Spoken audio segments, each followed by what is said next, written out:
What is up, everyone? It's Quinn here, and in today's video, I'm going to be going through my top 15 tight end rankings for the 2024 fantasy football season. I've already gone through my running back, wide receiver, and quarterback rankings, so check those out if you guys are interested. And then tomorrow, I'll be going through my top 36 overall rankings, so stay tuned for that. I feel like the tight end position is in a really good place. I think we have a lot of solid depth options, a lot of, potential guys in contention for the tight end 1 overall spot. It doesn't feel like previous years where it's like Travis Kelce, just set it and forget it, tight end 1. I think there are a lot of guys who could have big years. And then, like I said, there's a decent amount of depth. So let's dive right into it here. Starting off in tier 1 with my tight end 1, it's going to be Sam Laporta. As a rookie, he averaged 14.1 PPR points per game. That was the second most points per game for a rookie tight end. I think, you can expect him to increase his volume a little bit here into year 2. Maybe the touchdowns come back down to earth, but you have a guy who broke out very early on at a position that typically takes some time to get used to, settle into the NFL. Laporta had great production in year 1. He's on a good offense, a very similar offensive situation. I think you have to expect him to deliver high-end tight end 1 production once again. Also in tier 1, Travis Kelce is going to be my number 2. He was the tight end 1 in points per game last year, which, tight end 1, it's a great finish, but it still felt underwhelming for Travis Kelce. He fell down to 14.6 PPR points per game. That was his first season below 15 since 2016, so he just had an insane run of just giving you, truly elite production at the tight end position. I do think we can expect this Chiefs offense to bounce back a little bit. They were middle of the pack last season after consistently being a top 6 unit ever since Patrick Mahomes took over. They've added some weapons to the wide receiver room, so I do think we're going to get a higher scoring offense than we saw last year, but there's also some serious risk here with Travis Kelce. He's 34 years old. He could experience a major fall off. Maybe he already started to experience that fall off last season with the dip in production. So there's definitely some risk here, but if he stays the same player that we've seen in previous seasons, he has a great shot to be the tight end 1 this season. So definitely in contention to be my top dog. Also in tier 1, my tight end 3 is going to be Trey McBride. And I'm pretty high on McBride this season. I think on more casual platforms, he's going to end up being a screaming value. He became a full-time starter for the Cardinals in Week 8. Over the next 10 games, he averaged 15 PPR points per game. That would have been the tight end 1, over the entire season. He was number 1 in target rate amongst tight ends. He was number 2 in yards per route run. So he was very, very efficient. I know the situation is going to be a little bit different this season. You have Marvin Harrison Jr. coming in. He's likely not going to be the number 1 weapon, but I just think this Cardinals offense is going to be so much better than last year. You have Kyler a full season removed from that torn ACL. I'm high on this Cardinals offense. McBride was putting up great production once he got the starting job. I think, he is a great option here for 2024. And then my final tier 1 tight end is going to be Mark Andrews. And it kind of feels like Andrews is being a little bit disrespected in drafts this year. I feel like he's typically going couple rounds after guys like Sam Laporta, Travis Kelce, and I just don't really know if that should be the case. He was the tight end 5 in points per game last year, but he actually would have been tied for tight end 1 overall if you remove the game where he left early with injury. So, before getting injured and, missing the rest of the season, he was up there with all those top dogs. He is a locked-in top 2 target here for the Ravens. We know he has the elite upside. We saw it a few years ago. He also is very consistent year to year. He's been a top 5 tight end in points per game from 2019 to 2023. So let's not forget about Mark Andrews here. I still think he's in contention to be the top tight end this season, and that's going to close out my tier 1. Now shifting into tier 2, my tight end 5 is going to be Dalton Kincaid, and he was the tight end 14 in points per game last season. For a rookie, that's pretty decent production. Like the Sam Laporta insane year, is definitely not the norm for these top rookie tight end prospects. But I think Kincaid has a legit opportunity to have a massive breakout here in year 2. Stephon Diggs and Gabe Davis are gone. You have Keon Coleman and Curtis Samuel coming in, like solid weapons. One's a rookie, one's a veteran, but there's a real path here for Kincaid to be the number 1 weapon. So if he does take that leap, he proves to be a very talented player. He could end up, being a high-end tight end 1 this season for sure. Also in tier 2, going with Kyle Pitts, my tight end 6. And I can already sense some people rolling their eyes here with Kyle Pitts because it feels like every year people are high on him, we're excited, and then he flops. I truly do believe that this is going to be the year we see the Kyle Pitts fantasy breakout. He finally has a good quarterback with Kirk Cousins. Arthur Smith is gone, no longer there, as the head coach. And even though Kyle Pitts has been disappointing, we can't forget that he's only 23 years old. It's not like he came in as like a, kind of older prospect, hasn't really done a ton through his first 3 seasons. He was very, very young. He's the same age as Sam Laporta, who was a rookie last year. He's a year younger than a guy like Dalton Kincaid. And as a rookie, he went for over 1,000 receiving yards. He went for 1,026 receiving yards as a rookie. That would have led all tight ends last season. So he's flashed the talent. Last year, he had some injury issues. Obviously, the offensive situation wasn't great. I think this is the year for Kyle Pitts, and that's why I have him here in Tier 2 as my tight end 6. And then my final Tier 2 tight end, it's going to be Evan Ingram. And I think he's someone you're definitely going to be able to draft later than this. Like, I don't think you have to sit here and draft him in the same range as Kincaid and Pitts, at least in certain platforms. But he was the tight end 4 in points per game last year. He led all tight ends with 143 targets and 114 receptions. That is crazy volume for the tight end position. He was second in target share, also second in yak, third in receiving yards. We might see his volume go down. You know, you have Calvin Ridley leaving, but you have Gabe Davis, Brian Thomas Jr. stepping in. But he also only scored 4 touchdowns on 143 targets. I think that could go up. He's definitely one of my favorite, like, mid-round tight end targets, who I think way too often is getting lumped in with some of those, like, back-end tight end 1 plays. I think Evan Ingram is super interesting, especially in PPR formats. Now, shifting into Tier 3, the guy I have leading Tier 3 is going to be George Kittle. He was the tight end 6 in points per game last season, but I do think it's important to point out he's actually decreased his fantasy points per game every year from 2018 to now. So it's just been, steadily decreasing, and I don't think it's George Kittle's fault. Like, I don't think he's getting worse as a player. He's performing poorly. It's just going to be tough to have this crazy high fantasy ceiling when you're competing with Deebo Samuel, Brandon Ayuk, Christian McCaffrey. Now you have Ricky Pearsall also added there in the wide receiver room. There's just so many weapons that George Kittle isn't getting the volume, the opportunities that, most of the tight ends ahead of him are probably going to get.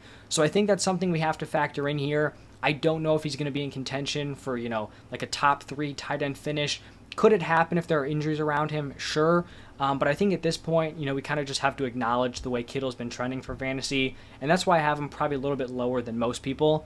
Also in Tier 3, going with David Njoku as my tight end 9. And I feel like Njoku's a pretty tough player to rank because when we look back at his last season, it seems like he completely broke out. He was dominant to end the year, 16 plus PPR points in his last 5 games. That includes their playoff game. He was the tight end 7 in points per game, but definitely kind of backloaded that production.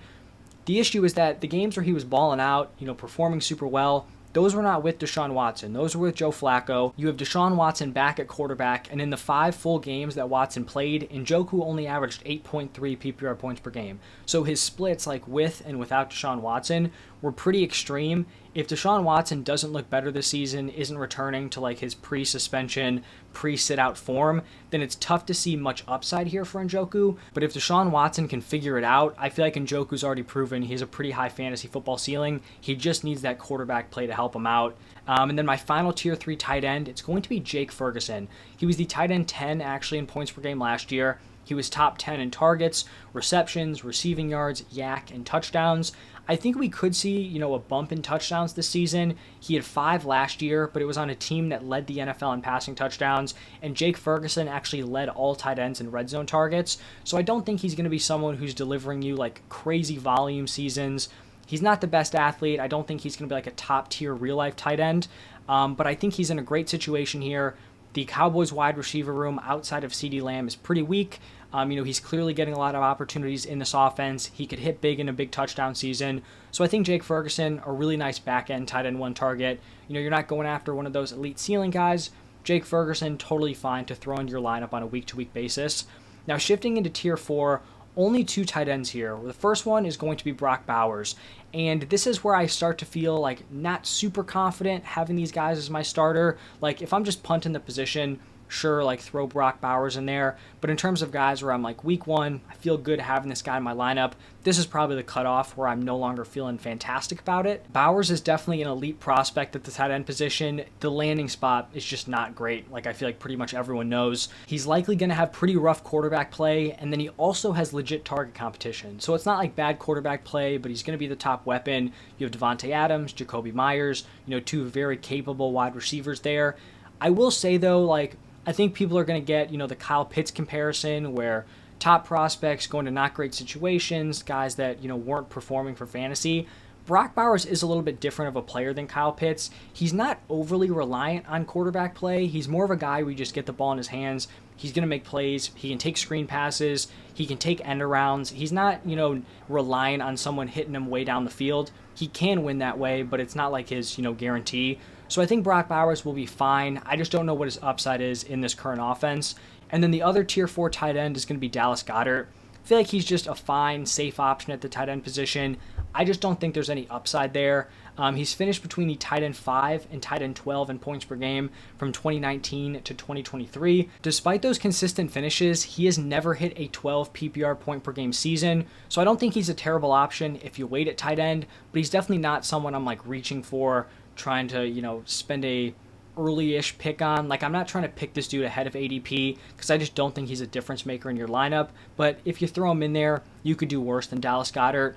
Now, pivoting into tier 5, we're going to start off with TJ Hawkinson. He was the tight end 2 in points per game last season, which, great production, was on his way to having his best fantasy season, or did have his best fantasy season, but he tore his ACL in week 16. And that's a pretty late time to tear the ACL. He doesn't currently have like a locked-in return timetable. It seems like the earliest return date is probably like week 5 area, which like if he returned week 5, you're picking him at tight end 13. I don't think that's terrible, but it's not just like he's back and he's 100%, he's balling out, giving you what he was giving you last year. He'll have to work his way back.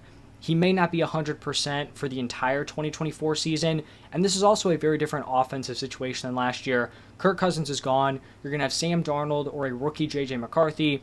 Jefferson's obviously going to feast. You have Jordan Addison, who should be taking a step forward heading into year 2. So I don't think Hawkinson's going to be giving you much upside at the tight end position. He'll definitely have a role. Maybe he's someone who kind of backloads his points. But I think like fringe tight end 1 area is fair. Like I just think that's kind of where I've settled here. Also in tier 5, going with Pat Freiermuth, my tight end 14. And he was pretty rough in 2023. No way around it. He was the tight end 27 in points per game. But this is the same guy who was a top 12 tight end as a rookie in 2022. I don't think Pat Freiermuth's ever going to be like a high ceiling option. He's not a great athlete. I don't think he has that upside. But outside of George Pickens, this is a very weak wide receiver room. I think he could command a decent amount of volume. He showed that in his first 2 seasons. And I think he could definitely be, the number 2 target in this offense. So Freiermuth, he's had a couple decent seasons, coming off a rough one. I think like high-end tight end 2 area is fair. And then my tight end 15 is going to be Ben Sinnott, wrapping up tier 5 here. And I acknowledge this is more of a flyer pick. He's not super proven, but he's a rookie tight end who checks a lot of boxes. He was a round 2 pick, solid draft capital, really good athlete, had strong college receiving production. He will be competing with Zach Ertz, but Ertz is like 33 years old, definitely not in his prime anymore. And if Ben Sinnott isn't able to beat out Zach Ertz, then he probably wasn't going to produce anyway. So maybe, you give him a few weeks to kind of settle into the offense. But if he's not breaking out at some point, like he probably wasn't going to do it anyway. So I just like kind of the unknown, the upside here. This is not like a stacked group of weapons he's stepping into. Rookie quarterback. There are ways this could go right for Ben Sinnott. And then I did just want to give 2 honorable mentions to Dalton Schultz and Cole Kmet. I think there are going to be a lot of people who, want these guys in the top 15. And, like, I get it. Kmet was the tight end 8 last year. Schultz was the tight end 11. And I think if we're making bets, like, they probably, both do finish in the top 15 tight ends. But I just don't see the upside with those guys. At least with Sinnott, you're taking a swing on a rookie. These guys are at best 4th targets on their team. For Dalton Schultz, you have Stephon Diggs, Nico Collins, Tank Dell. For Cole Kmet, you have DJ Moore, you have Keenan Allen, you have Rome Odunze, you also have Swift out of the backfield. Like, I just don't see how these guys are giving you, winning production unless there's multiple injuries in their offenses. So that's why I'm lower on Schultz, Kmet. It kind of just feels like week to week you're going to be banking on a touchdown. Will they have a few boom weeks? Like, sure, maybe. But I'd just rather take some swings on other guys, right? Sinnott, a rookie. Freiermuth could be the number 2 weapon on his team. I'd prefer to just pass on guys that are going to be like the 4th option within their offenses. But that's going to wrap it up for my top 15 tight ends. Let me know your thoughts. Which guys are you higher on, lower on? Would love to hear it. Thank you all for stopping by, and I will see you in the next one.